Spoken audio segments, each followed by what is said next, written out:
Chapter 2449 dragon कुल और हुआशु साम्राज्य। 1। हे लोंग युआनमो की नजर अचानक नरम हो गई, जैसे उसे इस नौजवान में थोड़ी दिलचस्पी हो गई हो। हाँ, तुम काफी बढ़िया चापलूस हो, लेकिन सुन लो, मैं युआनमो कुछ मीठे शब्दों से नहीं पिघलने वाला। ज़ैंग यी ने हल्की मुस्कान के साथ कहा। मुझे पता है, मैंने तो बस सच बोला है। फिर उसका चेहरा गंभीर हो गया। उसने हाथ जोड़कर झुककर कहा, मैं सच में आभारी हूं कि आपने इन सालों में हुआशु किंगडम की रक्षा की। ज़ैंग यी के चेहरे पर सच्ची कृतज्ञता थी। युआनमो की नजर और भी नरम हो गई। गुआन लोंगेवे जैसे हमेशा उदास और कम बोलने वाले लोग तो उसे बोर लगते थे, लेकिन ज़ैंग यी ताकत भी है और बोलने का तरीका भी बढ़िया है। युआनमो पिछले कुछ सालों में ज़ैंग यी की सारी कारगुजारियों पर नजर रखता रहा है। ऐसे टैलेंटेड इंसान की तारीफ सुनकर वो कैसे खुश न होता। हूं, तुम काफी इज्जत देने वाले जूनियर हो और साफ साफ बात भी करते हो। चलो बताओ, किस काम से आए हो? उसने एक विशाल ड्रैगन पंजा आसमान की ओर उठाया। क्या चांद वाली बात? ज़ैंग यी मुस्कुराया। असल में चांद पर जो मामला था वो हल हो चुका है, और आप तो जानते ही थे कि असली समस्या अब समस्या नहीं रही। प्राचीन सभ्यताएं चांद पर हुए बदलावों को ठीक करने नहीं पहुंची। मतलब, उन्हें पहले से पता था कि वहां लूनर सिविलाइजेशन है। ब्लैक ड्रैगन ने एक जम्हाई ली। हां, तुमने वो नकली इंसान देखे होंगे। कैसे है वो? मुझे याद है, काफी शक्तिशाली थे। नकली इंसान। ज़ैंग यी ने यह शब्द दोहराया और फिर मुस्कुरा उठा। वो सच में गलत नहीं था। चांद की दोनों जातियां असल में कगागो द्वारा बनाई हुई नहीं थी, बल्कि आर्टिफिशियली बनाए गई थे। इसी बीच उसे युआनमो की बातों से एक महत्वपूर्ण जानकारी मिली। ड्रैगन कुल को चांद की सभ्यताओं की शक्ति पहले से पता थी। मतलब, क्या ड्रैगन कुल उनकी बराबरी का या शायद उससे भी ज्यादा शक्तिशाली? ये सोचते ही उसने खुद ही उस विचार को हटा दिया। लूनर एम्पायर के सबसे कमजोर नेता भी नाइट लेवल से कम नहीं थे, और सिल्वर मून थ्रोन तो किंग लेवल का था, बस सील्ड। लेकिन बात करें व्हाइट ड्रैगन युआनजिंग और ब्लैक ड्रैगन युआनमो की, उनकी शक्ति उस स्तर से कम नहीं लग रही थी, शायद और भी ज्यादा। ज़ैंग यी ने और भी सम्मान दिखाते हुए कहा, हां, मून पीपल मजबूत है, लेकिन ड्रैगन कुल के आगे अभी भी कुछ नहीं। युआनमो ने उसे देखा और अब आखिरकार असली बात पर आया। ठीक है, अब साफ साफ बोलो, मुझे तुम्हारी घुमाऊ बातें पसंद नहीं। ज़ैंग यी का चेहरा गंभीर हो गया। मान्यवर ब्लैक ड्रैगन, मैं ड्रैगन किंगडम की यात्रा करना चाहता हूं और आपके ड्रैगन कुल के नेता से मिलना चाहता हूं। हुआशु किंगडम की ओर से आपके संरक्षण के लिए व्यक्तिगत रूप से आभार व्यक्त करना चाहता हूं, और चांद से मुझे भविष्य से जुड़ी काफी महत्वपूर्ण जानकारी मिली है, जिसमें ड्रुग गॉड्स भी शामिल है। मुझे लगता है ये जानकारी आपके लिए मूल्यवान है। ज़ैंग यी ने साफ, सीधे और संसदीय ढंग से अपनी बात कही। अगर सामने वाले से सम्मान चाहिए तो पहले उसे वैल्यू दिखानी पड़ती है। युआनमो ने कुछ पल चुपचाप उसे देखा। ज़ैंग यी थोड़ा असहज हुआ। ड्रैगन क्या सोच रहे हैं, ये इंसान कैसे जाने? जो पता था बस इतना कि ड्रैगन कुल के मन में हुआशु इंसानों के लिए कुछ पुरानी नरमी है। काफी देर की चुप्पी के बाद युआनमो बोला, तुम ड्रैगन किंगडम में प्रवेश करने के काबिल हो। ज़ैंग यी की सांसें ठहर गई। ये यात्रा बेकार नहीं गई। धन्यवाद, मान्यवर ब्लैक ड्रैगन। वो यांग शिनशिन की ओर देखता है। दोनों समझ गए कि असली रास्ता अब शुरू हो रहा है। युआनमो की गहरी आवाज फिर गूंजी, हमारे ड्रैगन कुल में ऐसे प्राचीन अस्तित्व हैं जिन्होंने तुम इंसानों को बंदर से सभ्यता तक बढ़ते हुए अपनी आंखों के सामने देखा है। पालतू पालने जैसा स्नेह है जो हमें तुम्हारे प्रति नरमी देता है। इसलिए मेरे पूर्वजों ने कहा था, अगर तुम इंसान कभी काबिल बनो तो मैं तुम्हें ड्रैगन किंगडम ले जा सकता हूं। ड्रैगन कुल वही एंजेलिक रेस थी जिसने हुआशु के मानव विकास का साथ दिया था। हर युग में क्रिएटर एक प्रजाति चुनता है और उसमें ईथर का अंश डालता है। पिछले युग में सरीसृप और कृंतक, इस युग में वानर और गहरे समुद्र की मछली जाति, और उन्होंने आधुनिक मानव और डीप सी फिश पीपल को जन्म दिया। नए इंसानों की शुरुआती बढ़ोतरी में प्राचीन जातियां उनकी रक्षा करती थी। इसलिए हुआशु के लोग खुद को ड्रैगन की संतान कहते हैं, हालांकि दिखते बिल्कुल अलग। धन्यवाद मान्यवर। ज़ैंग यी ने फिर झुककर नमन किया। कोई तैयारी वैयारी की जरूरत नहीं थी। ब्लैक ड्रैगन सीधा उन्हें उठाकर किनलिंग पर्वतों के नीचे ले गया। ए लड़के, तुम्हारी उड़ान बहुत धीमी है, अपनी एबिलिटी से चलो। युआनमो की बात सुनकर ज़ैंग यी ने तुरंत डायमेंशनल गेट खोला।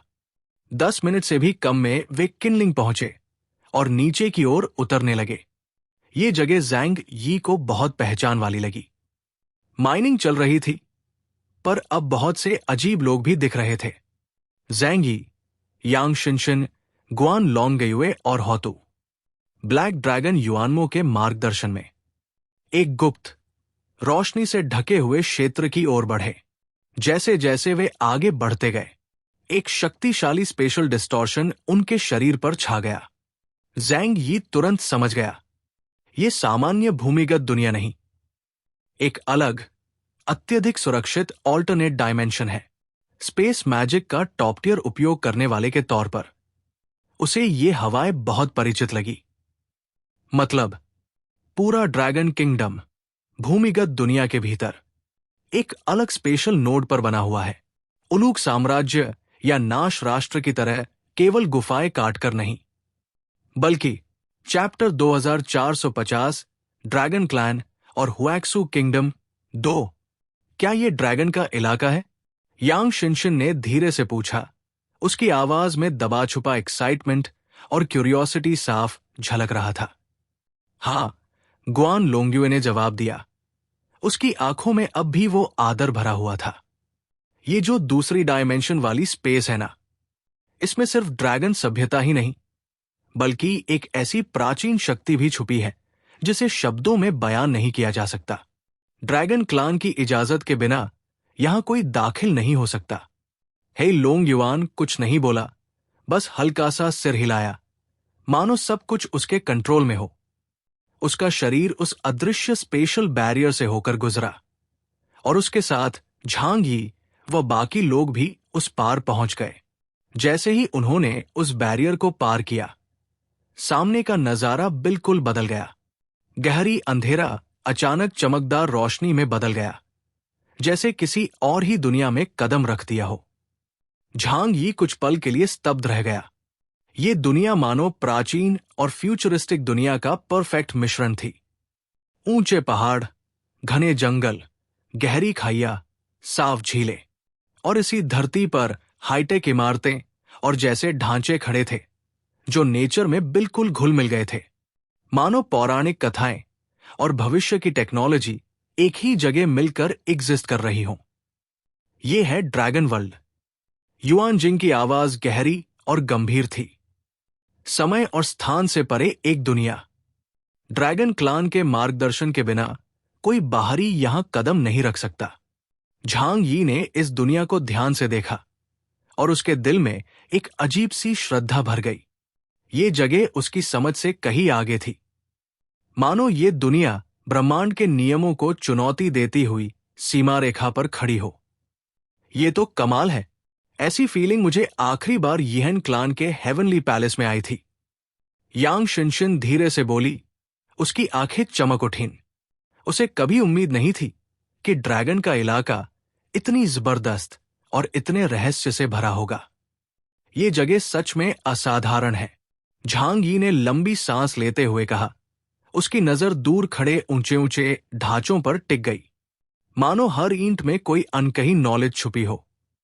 चलते चलते अचानक उनके आगे की स्पेस अजीब तरह से डिस्टॉर्ट होने लगी और रोशनी छाया के मिलते ही एक आकृति शून्य से प्रकट हुई। सफेद पोशाक पहने एक व्यक्ति, कद सिर्फ लगभग 1.6 मीटर, गहरी आंखें, टखनों तक गिरते चांदी जैसे लंबे बाल, जैसे चांदनी झील की सतह पर बिखरी हो। चेहरे पर वही ठंडा, उदास और उदासीन भाव, हमारा पुराना जान पहचान वाला बाई लोंगजी, युआनमो। वो वहां इस तरह खड़ा था मानो किसी स्वप्न से बाहर निकला देवता हो। उसकी मौजूदगी में वो गंभीर ड्रैगन जैसी शान साफ झलक रही थी। उसने कोई अभिवादन नहीं किया, बस शांत नजरों से झांकी व बाकियों को देखा। उसकी आंखों में कोई गहरी रहस्यमयी चमक थी, लेकिन उसके खूबसूरत और तमतमाए चेहरे पर कोई भाव नहीं आया। झांगी आगे बढ़ा और हाथ जोड़कर बोला, लॉर्ड बाइलोंग, काफी समय बाद मुलाकात हो रही है। युआनमो ने तुरंत जवाब नहीं दिया, बस हल्की सी ठंडी नजर डाली। लेकिन जैसे ही उसकी नजर झांग यी पर गई, उसकी आंखों में जरा सी हलचल आई। ये इंसान इतनी जल्दी इतना आगे? बाई लोंगजी सच में हैरान हो गया। पिछली बार जब उसने झांग यी को देखा था, तब उसकी एबिलिटी इंडेक्स मुश्किल से 20,000 पार थी, और अब उसने वो भाव तुरंत छुपा लिया। हमारे पूर्वज पहले से जानते थे कि तुम आओगे, युआनमो ने धीरे से कहा, आवाज ऐसी मानो सदियों की गहराई से आती हो। इसलिए मैं तुम्हें लेने आया हूं। झांग यी चौंक गया। मतलब ड्रैगन क्लान ने पहले ही देख लिया था कि वो आने वाले हैं, यानी उनकी मुलाकात पहले ही नियति में लिखी थी। कृपया रास्ता दिखाइए, सर, झांग यी ने सम्मान से कहा। ऐसे प्राचीन और उच्च स्तरीय सभ्यता वाले अस्तित्व के सामने ज्यादा बोलना बेमतलब था। गांव चांगकोंग और दी शितियन तक भविष्य देख लेते हैं, तो ड्रैगन क्लान के समय नियंत्रण वाले बींग्स किस लेवल पर होंगे, ये सोचकर ही दिमाग सुन्न हो जाता है। युआनमो ने हल्का सा सिर हिलाया और आगे चलने लगा। झांग यी, यांग शिनशिन और गुआन लोंगयुए पीछे पीछे। चारों जंगल, पहाड़, वादियों से होकर ड्रैगन क्षेत्र के और भीतर जाते गए। हर कदम पर झांग यी को ऐसा लग रहा था कि जमीन में कोई प्राचीन ऊर्जा धड़क रही हो। लंबा सफर तय करने के बाद आखिर वे एक विशाल पर्वतमाला के भीतर पहुंचे। एक ऊंचा, बादलों को चीरता हुआ पर्वत, जिसकी चोटी नजर ही नहीं आती। ऊपर अजीब आकार वाली भव्य इमारतें खड़ी थी, थोड़ी हुएक्सू किंगडम की प्राचीन शैली जैसी, लेकिन क्लियरली कई गुना एडवांस्ड। हर दीवार, हर पत्थर पर एंशिएंट रून्स, जो हल्की चमक देते थे, मानो लाखों सालों का इतिहास उनमें दर्ज हो। यह है ड्रैगन क्लान का पवित्र पर्वत। युआनमो की आवाज गहरी और प्रभावशाली थी। यही तुम ड्रैगन क्लान के पैट्रियार्क से मिलोगे। झांग यी को अचानक एक ठंडी लहर रीढ़ तक दौड़ गई।